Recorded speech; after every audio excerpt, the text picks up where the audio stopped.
우리가 함께 베드로 후서의 이 말씀을 읽었습니다. 우리가 말씀을 함께 나누기 전에 먼저 이 베드로서에 대해서 우리 잠시 이야기를 좀 나누었으면 좋겠어요. 오늘 이 베드로후서는 베드로가 쓴 서신이겠죠.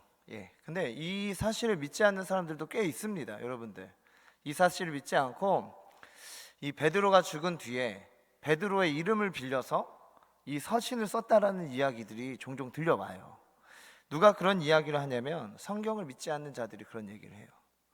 그러니까 이 성경의 무호함을 파괴하고 싶은 성경 비평학자들이 성경에 잘못된 것이 무엇이 있는가, 그런 내용들을 찾아보는데 그 내용 중에 하나가 베드로서도 역시 베드로가 쓴 게 아니라 베드로 후대에 누군가가 베드로의 이름을 빌려서 이 서신을 썼다, 이런 얘기를 하죠. 그런데 그러한 주장들도, 그러한 증거들도 사실 확실치 않습니다. 오히려 베드로가 썼다라는 증거가 더욱더 강력한데, 그렇기 때문에 우리는 베드로가 썼다라고 믿지 않겠습니까? 이 베드로 후서의 저자는 당연히 베드로예요. 근데 이 베드로 후서의 서신은 베드로의 마지막 서신입니다. 그래서 이 베드로후서를 뭐라고 얘기하냐면 사도 베드로의 유언이라고도 그렇게 얘기해요. 그러니까 이 베드로후서를 쓰고 난 뒤에 베드로는 로마에서 이제 순교를 합니다. 이제 목숨을 잃고 마는데 그 마지막이 될 그 서신, 이 서신을 쓸 때 베드로가 과연 자신의 죽음을 예측하고 있었을지, 아니면은 죽지 않을 것을 생각하고 있었을지는 모르겠지만 정말 본인도 곧 알았을 것입니다. 이 예수님을 믿는 자들이 박해당하는 것을 보면서 본인도 이제 곧 천국에 갈 거라는 그런 생각을 항상 가지고 있었을 거예요. 그런 마음으로 이 서신을 쓴 것 같은데, 이 서신의 주된 내용은 고난 속의 구원이에요. 고난 속의 평안, 고난 속의 화평, 이러한 내용들을 이야기하고 있다는 거죠. 이렇게 베드로가 자신의 그 마지막 서신에 무슨 내용을 썼는지 우리가 이제 살펴볼 것인데, 이 베드로 서신은 먼저 누구에게 썼느냐도 중요한 내용 중에 하나입니다. 이 베드로 서신을 누구를 위해 썼느냐? 바로 소아시아 전역에 흩어져 있는 유대인들을 향해서 이 서신을 쓴 것입니다. 그러니까 이 나그네라고 불리는 흩어진 유대인들을 대상으로 이 편지를 써요. 베드로는 편지를 받는 그 나그네들과 혈통적으로도 동일한 사람이었습니다. 자기의 민족이고 동포에게 이런 편지를 쓰는데, 이 편지를 쓰는 내용들을 보면은 베드로는 자기의 동포 또 민족에게 편지를 썼지만 이 혈통적인 유대 관계를 앞세우고 있지는 않습니다. 여기 굉장히 중요한 부분인데, 바울은 이방인의 사도, 베드로는 유대인의 사도라고 이렇게 불림받지만 그 모든 사도들이 그랬듯이 베드로도 자기의 혈통을 강조하지는 않아요. 혈통적인 것을 강조하지 않고 그저 자기와 같은 유대인들의 형편을 알고 또 그들의 마음을 기꺼이 이해하고 있다는 것을 알려줄 뿐, 그것으로 흩어진 유대인들과 유대감을 쌓는 것은 아니었습니다. 혈통적으로 연결되어 있다는 것을 강조하지 않고 있어요. 왜 그러냐면 그리스도인들에게는 더 중요한 부분이 있기 때문이에요. 혈통을 뛰어넘는, 서로가 서로를 묶어놓는 하나의 공동체로서 이야기할 수 있는 부분들이 우리 그리스도 안에 있었기 때문에 절대 이 혈통을 강조하지 않았다라는 것이죠. 물론 어떤 사람들은 이 서신을 보면서 베드로가 자기의 혈통을 강조하지 않은 게 아니다, 그가 자신의 이름을 쓴 것을 봐라 라고 이야기를 합니다. 실제로 이 베드로후서 우리가 함께 읽었던 1절의 말씀을 보면 베드로는 사도인 시몬 베드로라고 이야기를 하고 있어요. 근데 여기서 이 시몬이라는 이름이 무엇이냐면, 이게 이 베드로가 자기가 할례를 받을 때 받은 이름이에요. 이게 유대인으로서 할례를 받을 때 유대인들은 이름을 새로 받는데 이름을 받게 돼요. 그러니까 이 베드로도 할례를 분명히 받은 유대인이었단 말이죠. 근데 이 할례를 받을 때 받은 이름이 뭐냐? 이것이 바로 시몬이었던 거예요. 시몬. 그러면서 유대인들에게 보내는 편지에다가 자기가 시몬 베드로라고 이야기하는 거 보면 자기가 유대인으로서의 그 혈통을 강조하고 또 할례를 중요하게 생각하는 거 아니냐라고 이야기하지만, 베드로가 이렇게 자기의 이름인 시몬을 적은 이유는 다른 데 있었어요. 그 이유가 무엇이냐면 바로 베드로를 공격하는 사람들 때문에 이 이름을 적어놨다라는 것이죠. 무엇으로 공격하였냐면은, 베드로 이제 할례를 중요시 생각하는 그 율법주의자들이 저 베드로 저거 봐봐라고, 저 베드로 진짜 유대인인지도 모르겠고 그가 얘기하는 게 진실인지도 모르겠어. 할례를 받았는지 안 받았는지도 모르겠지만 정말 이 할례도 중요하게 생각하지 않는 뭐 그런 사람이야, 막 이러면서 이 베드로의 정통성을 가지고 공격하는 사람들이 있었다라는 거예요. 그때 베드로는 자기가 시몬이라는 이 이름을 받은 할례 받은 유대인이라는 것을 드러내면서 또 한 가지 더 뭘 했냐, 이것보다 더 중요한 게 있다라고 이야기를 해요. 내가 할례 받은 것보다 더 중요한 게 있어요. 할례보다 더 귀한 게 있는데 제 얘기를 한번 들어보시죠 라고 그렇게 이야기를 하고 있는 거예요. 이렇게 베드로는 자기가 쓴 이 서신, 마지막이 된 이 서신에 자기에 대해서 소개를 하고 있어요. 내가 누구인지를 지금 밝히고 있다라는 것이죠. 근데 단순히 그냥 저는 베드로라고 합니다, 저는 시몬 베드로라고 합니다, 그냥 이렇게 밝히는 것이 아니에요. 그는 여기 이 서신에서 자신의 정체성이 무엇인지를 이야기하고 있습니다. 또 그의 근본이 어디 있는지를 이야기해요. 그리고 그가 무엇으로 살고 있는지를 이야기하고 있습니다. 베드로는 자기 자신에 대해서 그러한 마음을 가지고 사람들에게 알려주기 위해서 이야기를 하는데 뭐라고 이야기합니까? 오늘 베드로 후서 1장 1절에 이렇게 얘기해요. 예수 그리스도의 종, 나 시몬 베드로, 이렇게 얘기를 해요. 여러분들, 이 종이라는 표현이 사실은 그렇게 막 기분 좋은 표현은 아니에요. 난 누구의 종입니다 이렇게 얘기할 때 어떤 사람이 뭐 이렇게 기쁘게 얘기하거나 하지는 않지 않겠습니까? 여러분들, 우리가 노예였으면 우리 노예였어요 막 이렇게 얘기합니까? 노비였으면 우리 집안은 대대로 노비 집안이었습니다 이런 얘기를 하겠습니까? 사실 이 단어 자체가 그렇게 썩 기분 좋은 이야기는 아닌데, 베드로는 이 사실에 대해서 굉장히 당당하고 또 멋지게 이야기를 합니다. 그 이유가 있어요. 여기서 베드로가 표현했던 이 그리스도의 종, 이 종이라는 표현은 다윗이 시편에서 자주 사용하던 표현이에요. 다윗은 자기가 하나님의 종이라고 그런 얘기들을 많이 해요. 주의 종이 되는 것, 그리고 그리스도의 종이 되는 것은 여러분들 매우 영광스러운 일임을 믿으시길 바랍니다. 사도 요한은 특별히 요한복음에서 이렇게 이야기를 하고 계십니다. 이야기하고 있습니다. 우리 요한복음 12장 26절의 말씀 한번 같이 읽어보도록 하겠습니다. 시작. 사람이 나를 섬기려면 나를 따르라. 나 있는 곳에 나를 섬기는 자도 거기 있으리니 사람이 나를 섬기면 내 아버지께서 그를 귀히 여기시리이다. 아멘. 그렇죠. 여러분들, 그리스도의 종이라는 것은 다른 이야기가 아니에요. 바로 내가 그리스도의 종입니다 라고 이야기하는 것은 하나님께서 나를 존귀히 여기십니다 라는 뜻이에요. 베드로는 지금 그런 마음 가지고 자기를 소개하고 있는 거예요.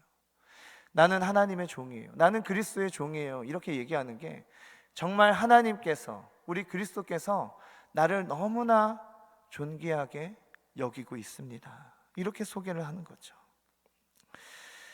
베드로는 자기를 소개한 뒤에 그리고 이 편지를 받는 사람들에 대해서도 이야기를 합니다.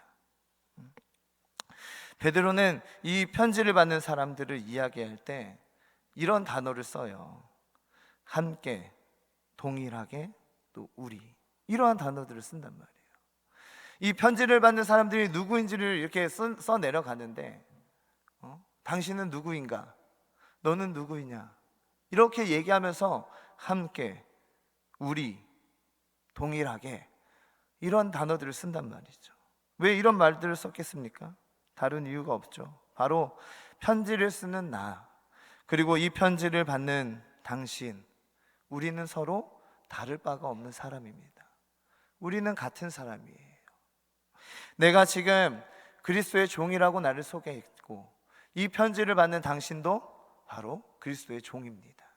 그리스도께서 존귀히 여기는 사람입니다 라는 것을 이야기하고 있다는 것이죠. 물론 혈통적으로 연결이 되어 있을 수도 있으나 그보다 더 깊은 것으로 우리가 서로 연결되어져 있다는 것을 베드로는 이야기하고 싶었어요. 바로 여기에 오늘 우리가 누구인지에 대한 대답이 나옵니다. 나는 누구인가?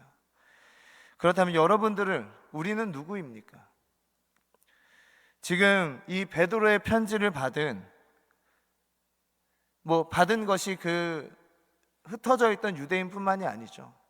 오늘 여기에 앉아서 함께 예배를 드린 우리도 베드로의 편지를 받은 사람들이에요. 저도 그렇고 여러분들도 그렇고 그렇지 않습니까? 그렇다면 이 편지를 받은 여러분, 우리는 누구입니까? 우리의 본질은 무엇이고 우리가 무엇을 위해 살아가야 되겠습니까? 또 우리의 정체성은 무엇이겠습니까? 오늘 본문을 통해서 우리가 누구인지를 함께 살펴보도록 하겠습니다. 우리는 이 본문을 통해서 두 가지를 알아볼 수 있는데, 우리가 누구인지에 대해서 알 수 있는데, 먼저 우리는 누구냐? 사도 베드로는 우리에 대해서 이렇게 얘기합니다. 우리는 그리스도의 의를 통하여서 동일한 믿음을 받은 자라고 그렇게 얘기해요. 우리는 하나님의 동일한 그 믿음을 받은 자들이라고 베드로는 우리에 대해서 이야기를 해요. 이 진술 속에서는 하나님의 구속사가 집약되어져 있습니다. 특별히 베드로는 전서를 쓰면서도 그 인사말에 흩어진 나그네들에게 인사할 때 또 다른 표현을 써요. 그때 뭐라고 쓰냐면, 이 후서는 보배로운 믿음이라는 단어를 사용하고 있는데 전서에는 다른 말을 쓰고 있습니다. 우리 베드로 전서 1장 2절의 말씀을 한번 같이 읽어보도록 하겠습니다. 베드로 전서 1장 2절입니다. 시작. 곧 하나님 아버지의 미리 아심을 따라 성령이 거룩하게 하심으로 순종함과 예수 그리스도의 피 뿌림을 얻기 위하여 택하심은 받은 자들에게 편지하노니 은혜와 평강이 너희에게 더욱 많을지어다. 아멘. 그렇습니다. 우리 1장 2절에서 뭐라고 얘기하죠? 바로 택하심을 입은 자들, 이렇게 얘기해요. 전서에서는 택하심을 받은 자들, 또 후서에서는 보배로운 믿음을 받은 자들, 이렇게 이야기를 하고 있는데 두 사람이 다른 사람이겠습니까? 아니요, 그렇지 않아요. 두 사람은 똑같은 사람들입니다. 우리는 하나님의 미리 아심을 따라 택함을 받았고 또 그리스도의 의로 보배로운 믿음을 받은 사람들이라고 베드로는 지금 그렇게 얘기를 하고 있는 거예요. 우리는 하나님께 구원받은 자들이라는 것을 강력하게 이야기하고 있다라는 것이죠. 우리의 정체성이 바로 그곳에 있다라는 것을 베드로는 분명하게 이야기하고 있습니다. 그런데 왜 후서에서는 택함 받은 자들이라는 표현을 다시 쓰지 않고 왜 보배로운 믿음을 받은 자들이라는 이런 표현을 썼겠습니까? 거기에도 이유가 있어요. 특별히 베드로는 후서의 믿음이라는 이 단어를 사용할 때 거짓된 믿음을 가르치는 위선자들이라든지 허황된 믿음을 가진 이교도들이라든지 열매 없는 믿음을 가지고 있던 그 형식주의자들이 신자들을 위험에 빠뜨리고 있었기 때문에 이 보배로운 믿음이라는 단어를 사용했다라는 것입니다. 우리는 이 보배로운 믿음을 받은 자들이고 이 보배로운 믿음을 가지고 있어야만 하는 그런 사람들이라는 것을 강조하고 싶었던 것이에요. 다른 믿음이 아니에요. 우리가 하나된 공동체가 되기 위해서는 동일한 믿음을 갖고 있어야 되는데 그 동일한 믿음이 뭐냐? 바로 하나님께서 주신 보배로운 믿음이라는 거예요. 거짓된 믿음이 아니라 허황된 믿음이 아니에요. 아니면 열매 없는 그런 믿음이 아니라는 것입니다. 누가 봐도 보배로운 믿음, 누가 봐도 빛나는 그 믿음, 누가 봐도 귀한 그 믿음을 소유하고 있는 자들이라는 것이죠. 이러한 보배로운 믿음을 통하여서 우리는 하나된 공동체가 될 수 있습니다. 달리 말씀드리자면 이 보배로운 믿음 없이는 우리는 하나가 될 수 없어요. 우리가 하나가 되기 위한 유일한 조건이 있다면, 우리가 동일한 사람이 될 수 있는 유일한 조건이 있다면 바로 이 보배로운 믿음이라는 것이죠. 이 사이에 다른 믿음이 껴있다면, 여러분들 내 안에 다른 믿음이 껴있다면 다시 한번 점검해 보십시오. 그리고 염려하지 마세요. 내 안에 다른 믿음이 있다면 끄집어내시면 돼요. 끄집어내서 버리시면 됩니다.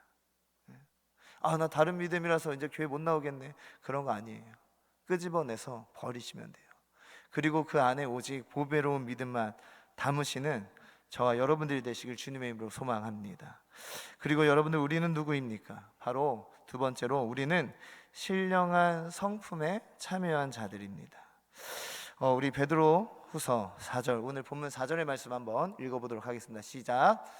이로써 보배롭고 지극히 큰 약속을 우리에게 주사 이 약속으로 말미암아 너희가 정욕 때문에 세상에서 썩어질 것을 피하여 신성한 성품에 참여하는 자가 되게 하려 하셨느니라. 아멘. 그렇죠. 여러분들, 이 신성한 성품에 참여한다라는 그 말이 무엇이겠습니까? 우리는 동일한 믿음을 가지고 있는 자들이에요. 그리고 신성한 성품에 참여하고 있는 자들이라고 그렇게 얘기하고 있는데, 앞으로 참여해야 될 사람들이 아니에요. 이미 참여하고 있는 자들이란 말이에요. 참여해야만 되는 자들이라고 표현해도 맞는 말이겠죠. 앞으로 해야 되는 것이 아닙니다, 여러분들. 지금도 해야 되고 여전히 하고 있어야 되는 거예요. 그렇다면 이 신성한 성품에 참여한다라는 이 말 뜻이 무엇이겠습니까? 다른 것이 아니라 바로 하나님을 닮아가고 예수님을 닮아가는 것, 그것이 바로 신성한 성품에 참여하는 것이에요. 신령한 소리를 듣고 놀라운 능력을 행하고 아니면은 남들이 보지 못한 환상을 바라보는 것, 이것이 신령한 성품에 참여하는 것이 아니에요. 그저 하나님께서는 어떤 뜻을 가지고 있는지 고찰하고 또 예수님께서는 어떻게 사셨는지를 생각하면서 내 삶을 살아가는 것, 그것이 바로 신령한 성품에 참여하는 것입니다. 하나님께서는 우리를 택하시고 우리 안에 아까 보배로운 믿음을 주셨다라고 말씀을 드렸죠. 보배로운 믿음을 줬어요. 그리고 그 믿음을 따라 썩어지지 않을 정말 영원한 약속을 우리에게 함께 주십니다. 우리는 이제 그 약속을 바라보면서 살아가는 거예요. 그 약속이 주어졌기 때문에 그 약속을 바라보고 살아가는 거예요. 그래서 이제는 세상 사람들과 동일하게 살아갈 수 없습니다. 돈을 모아도 부족함을 느끼고 밥을 먹어도 배부르지 않는 것 같고 세상 사람들과 뭔가는 좀 달라졌단 말이에요. 만약에 우리가 세상의 이치를 따라가고 세상에서 이야기하는 귀한 것들을 따라갔다면 그들과 동일한 삶의 태도를 가지고 살아갈 수 있겠죠. 그러나 이제는 우리는 세상의 것으로는 채워질 수 없어요. 채워지지 않아요. 왜 그런지 아십니까? 더 귀한 것을 받았기 때문이에요. 더 소중한 걸 받았기 때문이에요. 비교할 수 없는 것들을 이미 맛보았기 때문입니다. 그렇기 때문에 우리의 삶은 달라질 수밖에 없어요. 이제 세상 사람들과는 근본적으로 다른 인생을 살아갈 수밖에 없는 그런 존재가 되었습니다. 똑같이 한번 살아가 보십시오. 어떠한 결과가 나오는지. 누구보다도 공허한 삶을 살아가게 될 거예요. 누구보다도 부족한 삶을 살 수밖에 없을 것입니다. 세상 사람들과 똑같이 살아간다면 여전히 허전하고 여전히 허덕이면서 그런 인생을 살아갈 수밖에 없는 거예요. 이제 우리는 다른 것을 바라봐야 되는데 그게 뭐냐? 우리가 맛보았던 하나님께서 보여주셨던 썩지 않을 영원할 것을 계속해서 바라봐야 된다는 것이죠. 바로 이렇게 영원히 썩지 않는 것을 바라보며 살아가는 그 인생, 어떻게 살아가야 되냐? 아까도 말씀드렸지, 하나님의 뜻이 무엇인지를 생각하고 예수님께서는 어떻게 살아가셨는지를 계속 기억하면서 그 모습을 따라가는 거예요. 그 모습대로 사는 거예요. 이것이 신령한 성품에 참여한다는 것이죠. 근데 여기서 중요한 것이 무엇이냐면 우리가 신령한 성품에 참여한 그 인생을 살아가고자 할 때, 그런 결심과 결단이 일어날 때, 그렇죠? 일어날 때가 아니에요. 일어나기도 전에 이미 하나님께서는 우리가 그 길을 걷기 위한 모든 것을 다 준비해 놓으셨음을 믿으시길 바랍니다. 하나님께서는 우리를 위해서 지금도 여전히 일하고 계세요. 우리가 이제부터 주를 위해 살겠습니다, 나 하나님만 바라볼 거예요 라고 이야기할 때 하나님은 아직도 여전히 계속해서 우리를 위해서 일하고 계신다라는 거예요. 내가 그 길을 정확하게 걸어갈 수 있게 이끌어 주시고, 내가 그 길을 가다 부족함이 없게 채워 주시고, 또 뭔가 필요한 게 있으면 계속해서 공급해 주시는 게 바로 하나님이시라는 겁니다. 우리가 할 일은 무엇이냐? 나 아버지 그 길을 갈게요. 주님, 내가 그 성품에 참여할게요. 이 결단 하나예요. 여러분들 결단하셨습니까? 그럼 이제 주님 앞에 그 길을 맡겨 놓으십시오. 그것이 바로 우리예요. 우리만 가능한 겁니다. 우리라서 되는 거예요. 사랑하는 여러분, 우리가 누구입니까? 여러분들은 누구십니까? 우리는 보배로운 믿음을 소유한 자들이에요. 그리고 이미 하나님의 그 신령한 성품에 참여한 자들이에요. 그렇기 때문에 우리는 처음에 베드로가 고백한 것처럼 나는 그리스도의 종입니다 라는 고백을 할 수 있는 사람들이라는 것입니다. 나는 하나님께서 존귀하게 여기는 자입니다 라는 그런 고백을 할 수 있는 사람들이라는 것이에요. 우리는 우리가 누구인지를 정확하게 알아야 됩니다. 내가 누구인지를 알아야 무엇을 할 수 있냐면 하나님의 일을 할 수 있는 거예요. 내가 누군지도 모르는데 하나님의 일을 어떻게 합니까? 내가 보배로운 은혜를 받았는지 믿음을 받았는지 그거를 알지도 못하는데 무슨 일을 하겠습니까? 내가 신령한 성품에 아직 참여했는지 참여하지도 않았는지도 모르는데 뭘 할 수 있겠습니까? 아무것도 할 수 없어요. 우리가 누구인지를 알고 이제 주께서 나에게 원하는 것이 무엇인지를 깨닫고 그 길을 걸어가는 저와 여러분들이 되시길 주님의 이름으로 소망합니다.